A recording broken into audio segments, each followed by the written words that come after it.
Hello students, welcome back to another session of methods of refining of metals by method number 2, liquation.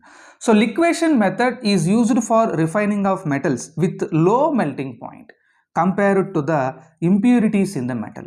Okay, so the impurities will be having high melting point, the metal to be refined will be having low melting point. Under such conditions you can purify that ore with the help of a method liquation.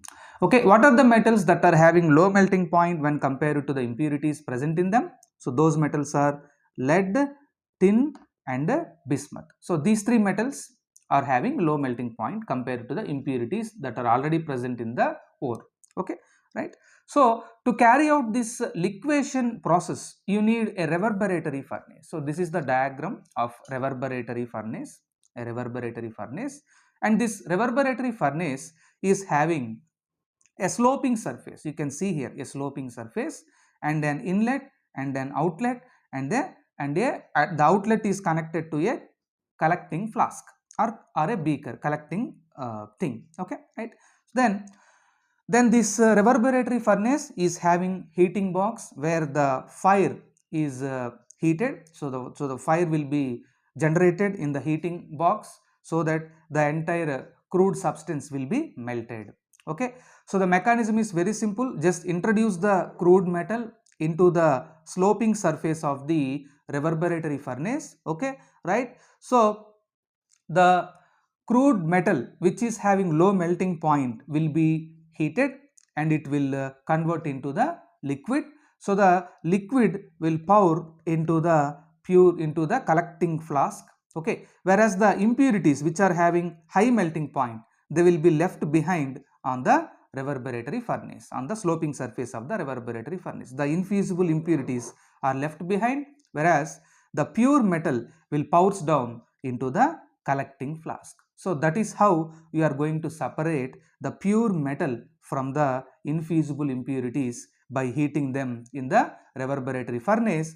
That is the speciality of this furnace is it contains a sloping surface where the melted metal will slowly flows down into the collecting flask, whereas the impurities will remain in the earth, on the surface of the earth only, and it contains a heating box. So the metal is melted with the help of a fire that is generated inside the heating box. So like this, this is the working mechanism of a liquation method that is used for the refining of metals. Okay, right. So students, so methods of refining of metals లో second method అండి లిక్వేషన్.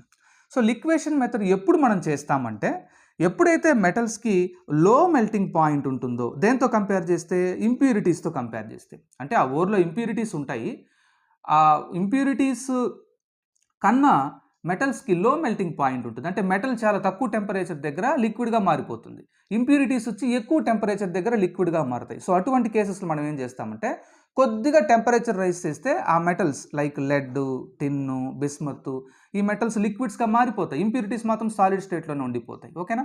So అటువంటిప్పుడు మనం ఏం చేయొచ్చు అంటే ఈ metals మనం separate చేసేయచ్చు, ఇంప్యూరిటీస్ అలాగే ఉండిపోతాయి. Okay, right. సో దీన్నే మనం లిక్వేషన్ మెథడ్ అని అంటాం. అంటే మెటల్ సాలిడ్ని లిక్విడ్గా మారుస్తున్నాం కాబట్టి లిక్వేషన్ మెథడ్. ఓకే, సో ఈ మెథడ్ పెర్ఫామ్ చేయడానికి మనకు ఒక రెవర్బరేటరీ ఫర్నేస్ కావాలండి. ఇక్కడ మీరు చూస్తున్నారు. So this is the reverberatory furnace. Okay students, right. So reverberatory furnace speciality ఏంటంటే దీంట్లో ఒక స్లోపింగ్ సర్ఫేస్ అనేది ఉంటుంది. స్లోపింగ్ అంటే వాలుగా ఉంటుంది, కిందకి మూవ్ అవుతుంది. ఓకేనా. ఏదైనా సబ్స్టెన్స్ దీంట్లో యాడ్ చేస్తే కిందకి మూవ్ అయిపోతుంది, దీన్ని వాలు అంటుంటాం తెలుగులో. Okay, sloping surface. Okay, then మీరు యాడ్ చేసిన ఆ కెమికల్ని, మీరు యాడ్ చేసిన ఆ క్రూడ్ రా మెటల్ని హీట్ చేయడానికి మీకు ఒక ఫైర్ అన్నది కావాలి. ఓకే, మీరు ఫైర్ మీకు ఉంటేనే హీట్ అవుతుంది, అవునా అండి, రైట్, మండించాలి. సో ఈ ఫైర్ని మీకు హీటింగ్ బాక్స్ ప్రొవైడ్ చేస్తుంది. ఓకేనా. సో హీటింగ్ బాక్స్లో ఫ్యూయల్ ఉంటుంది, ఆ ఫ్యూయల్ బర్న్ అవుతుంది, బర్న్ అయ్యి మీకు ఫైర్ని రిలీజ్ చేస్తుంది. ఫైర్ వల్ల ఆ ఎంటైర్ క్రూడ్ మెటల్ మెల్ట్ అయిపోతుంది. ఓకేనా, రైట్. దెన్ ఇక్కడ ఈ చివరన, ఈ స్లోపింగ్ సర్ఫేస్కి చివరన, ఈ వాలుకు చివరన మనకు ఒక కలెక్టింగ్ వెజల్ అన్నది ఉంటుందండి. ఈ కలెక్టింగ్ వెజల్లో మీరు ప్యూర్ మెటల్ని కలెక్ట్ చేసుకుంటారు. ఓకేనా.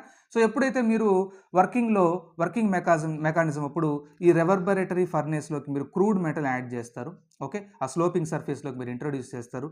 ఇంట్రొడ్యూస్ చేసినప్పుడు క్రూడ్ మెటల్ ఇలా ఎంటర్ అవుతుంది. ఎంటర్ అయినప్పుడు ఇక్కడ ఫైర్ వల్ల ఆ క్రూడ్ మెటల్ అంతా కూడా లిక్విడ్గా మారిపోతుంది. కానీ చూడండి, ఆ ఇంప్యూరిటీస్ మాత్రం అలాగే మిగిలిపోతున్నాయండి. ఎందుకంటే అవి లిక్విడ్గా మారవు, ఎందుకంటే వాటి మెల్టింగ్ పాయింట్ చాలా హైగా ఉంటుంది. ఓకేనా, మెటల్కి మెల్టింగ్ పాయింట్ చాలా లోగా ఉంటుంది. సో కాబట్టి ఈ క్రూడ్ మెటల్లో ఉండే ఆ ప్యూర్ మెటల్ అంతా కూడాను మనకు ఫర్ ఎగ్జాంపుల్ లెడ్ అనుకుందాం. ఓకే, ఆ లెడ్ అంతా కూడా కరిగిపోయి ఒక లిక్విడ్ లాగా మారిపోయి మెల్లగా ఈ స్లోఫింగ్ సర్ఫేస్ ద్వారా మెల్లగా ఇలా డౌన్కు మూవ్ అయ్యి మనకు ఈ కలెక్టింగ్ వెజల్లోకి రీచ్ అయిపోతుంది. అంటే మీరు ప్యూర్ మెటల్ని ఇన్ఫ్యూజిబుల్ ఇంప్యూరిటీస్ నుంచి మీరు సపరేట్ చేసేసారు by using the liquation method, okay, with the help of a reverberatory furnace. So that is the working of a liquation method that is used for the refining of metals. So that's about this video, students. Thank you for watching.